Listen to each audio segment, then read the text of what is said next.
Where are we going this week? Back to Ireland with the Pogues.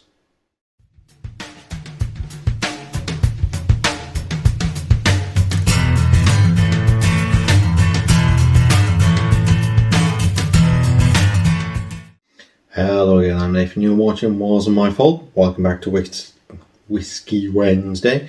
I can't even talk and I haven't even started drinking yet. Great. Well, this week we have the Pogues. This is the first one of these I've had. I know they did a previous one. This is the new version, so we'll have to see. What does it say on the back? So, created by the legendary Irish band, the Pogues. This unique single malt Irish whiskey was distilled at West Cork Distillers in Ireland. This exceptional small batch whiskey gives nutty aromas of chocolate-covered peanut and toasted seeds. It's highly versatile for either sipping or mixing a cocktail. As a single malt, it has tremendous depth and character, whilst the triple distillation delivers a smooth whiskey. 40%, so that's kind of standard, to be honest, for most whiskies these days in the UK. Let's have a look how we open this thing. Always forget to bring my knife over. Always remember it for other reviews, but not for whiskey. I don't know why. I don't expect them to be so difficult to get into. Right. Ooh, that was a weird. No. Bye.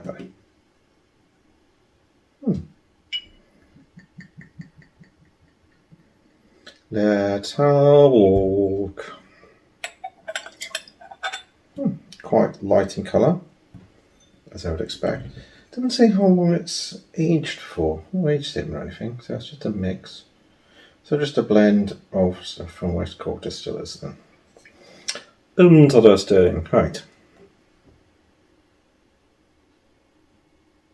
Smells like an Irish whiskey. Very reminiscent of classic Jameson, stuff like that. But a little bit more fruitiness, maybe there's less biscuitiness to it. It's like caramel. It's a nuttiness, but I wouldn't say like sort of peanut brittle kind of nuttiness. It's a more woody nut. Walnutty maybe, something like that. It's definitely kind of nutty and slightly sweet. But it has like the undertones you expect from like an Irish, a little bit of kind of biscuity, that sort of thing. Slightly floral. It's not unpleasant. Slight metallic kind of ness to it, like you get with a lot of the kind of lower end whiskies, I find. Things like Hay Club, stuff like that. Yeah, slightly citrusy as well.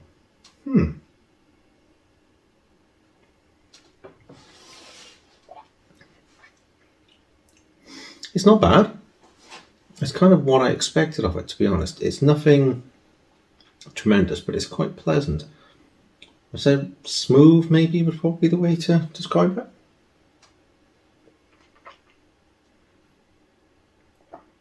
There's a little bit of the nuttiness, a little bit of alcohol burn with it as well. But the aftertaste is just really nice. It's just kind of, it's mellow, but it's there, slightly sweet, a little bit of citrus, a little bit of nuttiness. It's just that I never seem to taste chocolate in whiskey at all. A lot of people say there's dark chocolate. I don't like dark chocolate. I don't like white chocolate. I don't like milk chocolate. I don't really like chocolate, so I don't really get that from it. But there's kind of a lingering taste in my tongue as well. Very kind of citrusy. Grapefruit kind of thing, rather than sort of lemon. Yeah, grapefruit aftertaste, definitely. That's not bad. I quite like that. As a cheap whiskey to keep in a decanter or something, that's not bad because it was quite cheap. I bought it on sale as well, which is quite good. But yeah, it's a little bit. It is very reminiscent of Jameson, but a little bit more nutty, a little bit more citrusy. It's interesting. Okay, Masters of Malt. What do they say? So blah blah blah. Let's go past all the fairy tale of New York stuff. Fairly floral with lavender, sesame snaps, caramelized nuts, and salted chocolate. Palate: dry oak spice, chai spices, peanut butter, s'mores, and floral malt. Finish: a gentle lingering caramel alongside cinnamon stick. Maybe a little bit of cinnamon, but it's the citrusy I'm getting from it. It's like I still kind of taste that aftertaste of like grapefruit type of thing. Right, will water open it up anymore, I wonder? Plop. See, it's a little bit just to see if it opens it up. I'm not going to mix it, it's just swirl it just to give it a moment to all combine. A A lot more floral notes, definitely.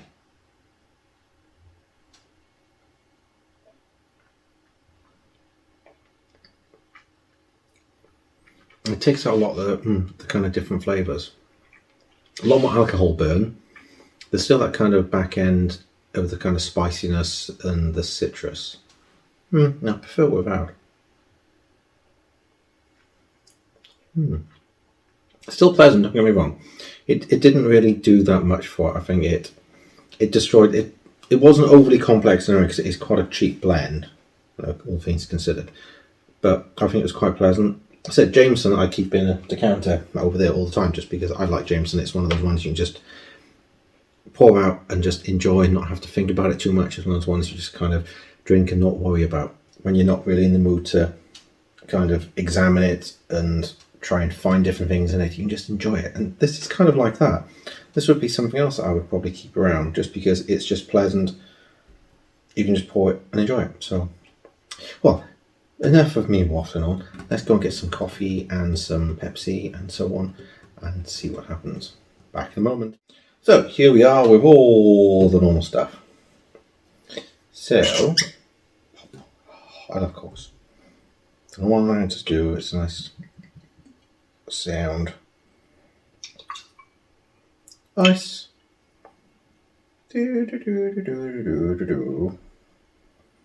Pepsi Max. Coffee. And as always, we finish with an old fashioned, which I'm not expecting the greatest thing from because it's an Irish whiskey. And the thing that works best with an old fashioned is a bourbon, obviously. Especially one that has cherry notes to it, I think. Things like Maker's Mark. Yes, that's more like it. Right. Let's give everything a little bit of a stir. Let's also stop the ice from sticking to the side of the glass. Again, I don't know what happened to my really nice glasses for stuff like that. Still packed away somewhere because I haven't unpacked all the boxes yet. Everything stir. And the old fashioned, make sure that's good. If you've not watched my channels before, this is what I do with every single whiskey review. I try all the different types. So straight with a little bit of water, with ice, with Coke or Pepsi, whichever you prefer. Coffee, although I have mine black, so a little bit different. And as an old fashioned cocktail. So it's all the different ways that you may enjoy this. It's what I like doing because I'm a little bit different. Okay, so a little bit of ice. I always use the same ice cube. Well, obviously I remake it every week, but just one large ice cube rather than little ones. Little ones will water it down too much. Large one will cool it down more than water it down. So we'll see. Okay. Get more ethanol kind of smelling, not so much floral.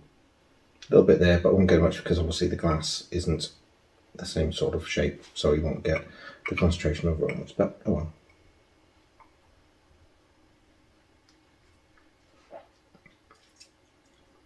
A little bit more ethanol as always, so it just tastes more alcohol.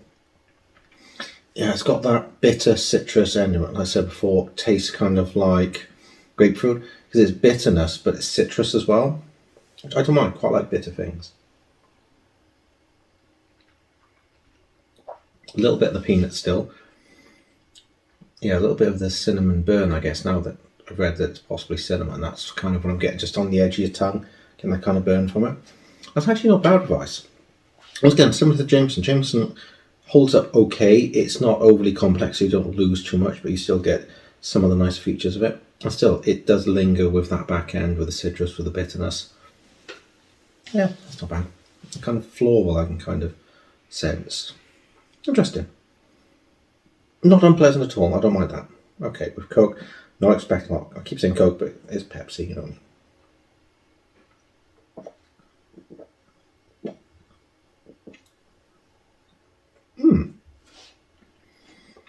It's actually not bad in a different way.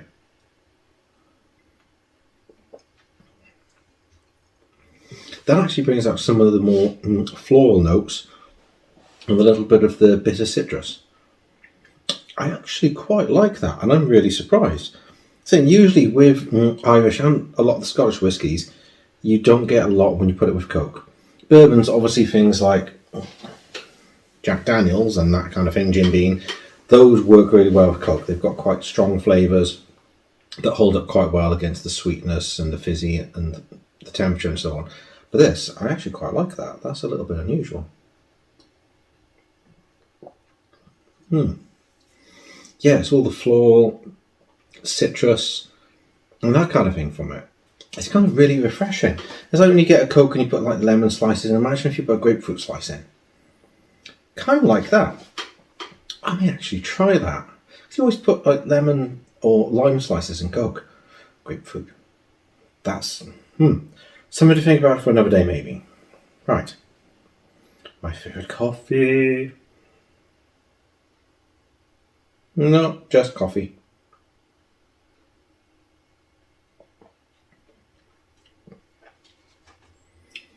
Yeah, really bitter back end again, even more so than normal coffee. Front end, there is kind of a sweetness. It doesn't taste like there's alcohol in it. Like I'm not getting this one, the kind of ethanol burn, anything like that. But it rounds off the front nicely. Definitely sweetens the front end. And then again, you get that kind of bitter citrus in the back end of it. Interesting. Obviously, taste is subjective. You may find something else, but quite good. Now, old fashioned is, if you've not seen one before, it's lots of ice with a base of sugar. So either like corn syrup, something like that, or some kind of sugar syrup, or sugar cubes. And you can do that as well if you want to. I'm too lazy, so I just use the syrup. Cane sugar syrup of some kind, rather than corn, obviously, but you know what I mean. So syrup with a couple of splashes of bitters, and then, as you saw, 2 shots of whiskey. That's it. It's nice and simple. You're not supposed to garnish it with an orange peel, but I don't really like orange very much, and I don't eat them. They tend to dry out my skin too much, so it's a bad reaction. So I don't do it, and I don't waste the orange, so that's why it's not there, if you haven't watched before. As always, sweetness, slightly bitter.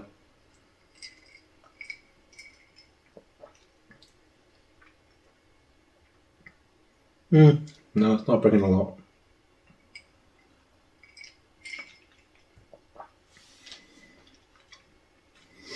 A little bit of the different kind of bitter, because that's more of kind of bitter orange normally. And it does bring it a little bit, yeah, there it is. In the back end, I can just feel it in the back end. It's that kind of dry bitterness you get with grapefruit. I'm getting that in it. It's not bad. Yeah, and the normal sort of orangey zestiness it's going through as well. It's okay. It's not bringing a lot to the flavour. It's just changing how the bitterness is perceived, I guess. It's okay. Okay, back to coffee. It's okay. It's not as good as some coffees. Okay, if I put milk with it, making a proper Irish coffee, I may notice more differences, but I don't tend to have milk in coffee, so you're going to have to make do with what I have. Unlucky. Right, back to the Coke, which I did enjoy.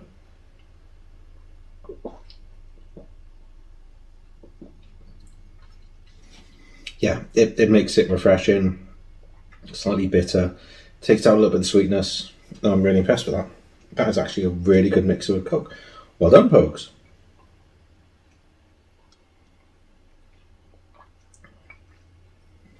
And that disappeared a lot. It's very watery very quickly.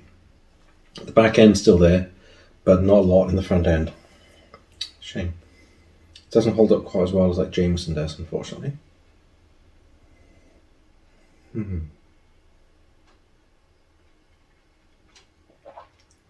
Now it's settled a little bit. Yeah, it's not as nice as it was originally. There's too much alcohol burn with that now. I'm actually pleasantly surprised. I've seen some good and bad reviews of it. Nobody else has really talked about the grapefruit citrus kind of back end that I'm noticing, which is odd. But with Coke, if you like whiskey and Coke, this is quite a nice way to have it. You're still getting some of the whiskiness, but it's the fact that it just brings out that kind of citrus bitterness I really like. It's very refreshing, and that is nice. I would enjoy that. Well, thank you very much for watching. Hopefully you'll come back and subscribe and press the bell icon so you know there's videos, and come back again would be really nice. So thanks a lot for joining me. I'm going to actually have some more of this. This was rather nice. See you again next time. Bye bye.